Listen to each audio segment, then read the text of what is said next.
Hey guys, how's it going? It's 8-Bit Eric, and today we are going to talk about a game that I was like, what the heck did I just play? This is Lust. Um, it's a weird game that's available on the Nintendo Switch. I believe it's also available on Steam. And if you're looking for a Nintendo game that probably has the most vulgar display of sexual, stuff, this is it. This is a game that is like, if you take that movie Eyes Wide Shut, that's like about the Illuminati, and combine it with like some H.P. Lovecraft stuff, and just mash it together and have like just a whole bunch of like naked demons and sex and a lot of occult imagery. This is this game. Like, I'm into like conspiracy theories about the Illuminati and secret societies and things like that, like the Skull and Crossbones and stuff like that, which is what caught my attention to wanting to play Lust. Now, this game apparently was kickstarted for quite a while ago, and man, like when I read that this shows probably the most sexual imagery on the Switch, basically in the North America region, I didn't think about that, but there is tons of content and footage and graphics and stuff that I cannot even show on this video, or else I would be like banned off of YouTube. I mean, there are like penis demons, penis statues, penis, like just everything. There's a lot of penis. If you love penis, you'll probably like Lust. Now, I'm gonna say this is a first-person horror game, like a Layers of Fear. It's in that vein, where basically you're playing as a gentleman who goes to a mansion that is having some kind of like sexual party ritual thing going on, and your wife has been missing for like over a year because she was kidnapped by like the head guy of this like occult organization that throws these sexual parties and stuff, and it has a lot of Eyes Wide Shut vibe to it. Basically, it's like they took the same plot where he goes to this party and basically sees his wife there, and you know everything down to putting like a mask on, putting the robe on and stuff, and you explore this mansion that has like weird interdimensional portals that you kind of like go through, and you find out that there's some kind of weird thing going on actually with an interdimensional like different type of like environment that has these sexual demons that are basically using these humans in this cult for like to power like their sexual like machine or whatever, to get like this energy, this aura to like take over the world and stuff. And it sounds a lot more complicated than it really is, because this game is actually really short. I beat this game in 3 hours. It's a simple, linear, like basically walking simulator. There's no like further exploration behind the path that's given to you in these mansions. You know, a lot of the doors are locked, a lot of the areas are blocked. You just kind of just go and complete the level. In fact, it was really easy. There's no sense of danger in this game. You can die, but there's no like way of really combating yourself to like defend yourself from like enemies, things like that. There's actually not too many enemies. Once in a while you see, you know, the usual jump scares and weird stuff like that, but honestly, as far as games in this genre go, with like, you know, the horror and, you know, first person exploration elements and stuff like that, there really wasn't that much in-wave jump scares in this game. There really wasn't as much danger, things like that. As a matter of fact, this game played out more like a movie than anything at all, and it kind of was, I guess, for what it is, because it wasn't the best game I've ever played in this genre. It was the perfect length. Sure, went through it in about 3 hours or so, but that was including me getting lost, getting stuck, and dying a few times. But it wasn't because the game was like extraordinarily big and did something that like made it groundbreaking at all. Because this was actually rather generic, simplistic fare. I mean, the graphics alone for the character models look really outdated. A lot of the characters, the NPCs that you see, the demons, everything looks a little bit last generation with the way that the game was styled and everything. Sure, there's parts of the mansion, you know, decorations, decor, the atmosphere, everything of that mansion itself looks really solid, looks really good, and everything looks mysterious. I would have liked to see a little bit more depth, though, like as far as like puzzles and secrets and exploration elements and stuff in the game. But it is what it is. You gotta remember, this is an indie game that was made by, I believe, a foreign studio, to be quite honest, because this was unlike anything I've ever played.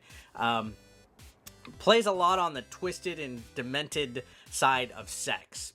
So, like, this was actually really hard to capture footage of that I thought would be appropriate for YouTube. I know this video might even be age gated because of the nature of everything, but again, it was like very centralized sexual like horror, H.P. Lovecraft in its nature, with a little bit of like Eyes Wide Shut and stuff like that. And it was mysterious at first. It was kind of weird, actually. I felt really dirty playing this game. And in terms of actually being a game, honestly, I'm going to be honest, it's not that great. This is a one and done. If you like stuff like this, maybe you can find some entertainment in it, but it just wasn't compelling enough to me, like a Layers of Fear, or even like, you know, like Among the Sleep, like the game where you play as a baby that I reviewed a few weeks back. It's really, really poor in terms of just being groundbreaking in the long run. So it was what it was. I'd never played anything like it. The main reason why it caught my attention was just because of how sexual it was. It was almost to the point where it's almost offensive, and that's really hard to offend me. But I was just like, man, this game seems like it was just going for some real shock value. It was almost to the point where it's just a little bit too much, especially when you started seeing a lot of phallic imagery and stuff in the game. I just didn't feel right playing it. And I would have liked to see the occult stuff touched on a little bit more, you know, especially with like the Illuminati aspects and things like that. But it just eventually became more about like an alien demon race that you kind of go into their world and kind of interact and stuff. But even then, they really didn't touch up upon that. Some of the visuals would have been cool if they would have layered up on it a little bit more, but I feel that they kind of missed the mark and played it like a little bit too simple in its design and stuff like that. Honestly, if I'm going to give this a grade on the 8-Bit Eric game grading scale, I'd probably give this about a 4. It was, for a short playthrough, just, you know, the length and everything, it was alright, but for the price of this game, which I believe in the eShop, it's probably like about $15, I would say.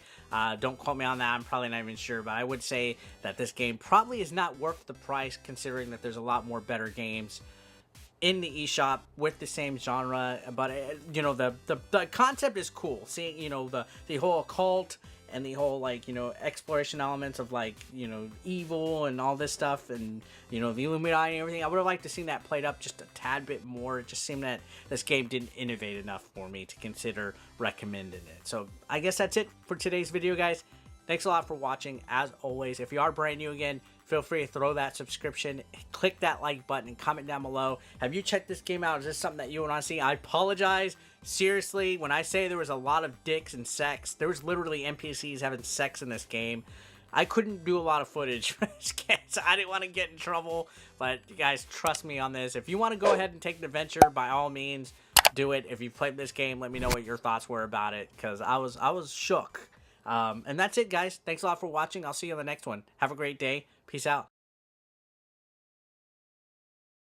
Hey guys, what's up? It's 8-Bit Eric, and I just wanted to remind you guys that I will be at the Southeast Game Exchange in Greenville, South Carolina, Ric Flair country. Can I get a woo in the comments, guys?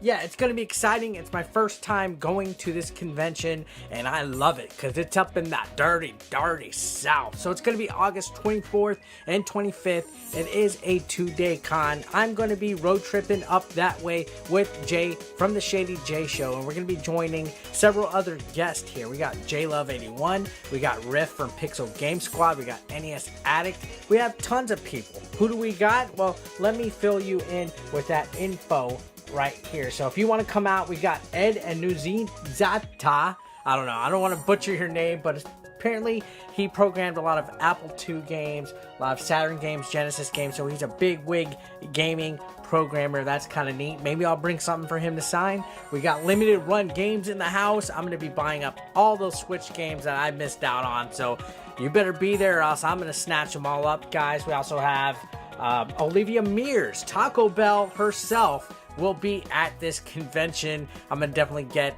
a photo op with her. And then we also have, not to mention, some other YouTubers, Generation Gap Gaming, we have Rock Solid Productions, we have Your Player 2, Russ Lyman, holy crap, up and coming Russ Lyman, who's been getting all that momentum, will be here. Guys, come get him before he gets a gajillion subscribers. Then we also have, not to mention, BP Power, Kurt Weissman, we have Distant Star Cares. So there's a lot of guests that will be at this thing, but not to mention, you know what, forget us guests, because there's going to be games here. There's going to be games to buy left and right. You're going to be knee deep in video games, and there's going to be retro and modern video game tournaments, tabletop tournaments, lots of things to do, panels. Looks like a great time. So yeah, this is Southeast Game Exchange. Put the link to their website down below. Again, this is the 24th and 25th in Greenville, South Carolina. I definitely am looking forward to it. It's going to be great weather. It's not going to be too cold. It's not going to be too hot. It's going to be just right. And you know what? Maybe we could get a beer afterwards, guys. This is a family-friendly event. And I also will be having merch available. The 8-Bit Eric Club will be in full effect, so be sure to pick up a t-shirt, maybe get a picture with me, and let's become friends, because I love meeting each and every single one of you guys. So yeah, looking forward to it. Southeast Game Exchange, the 24th and 25th of August. I will see you there. Consider supporting 8-Bit Eric on Patreon for just $1 a month. Link below in the description. You want to become part of the hashtag 8BE Nation, guys? Well, be sure to pick up your official merch, now available online. Link is below in the description. We got classic t-shirts, tank tops, hoodies, and even women's apparel. Don't forget, pick up your official merch now. And while you're at it, guys, feel free to watch the next video, or why don't you catch up on one that you might have previously missed. Thanks again, guys, for all the support. I couldn't do this without you. You guys are amazing, and don't forget to subscribe and click that like button if you are brand new. Thanks again, guys. Peace out.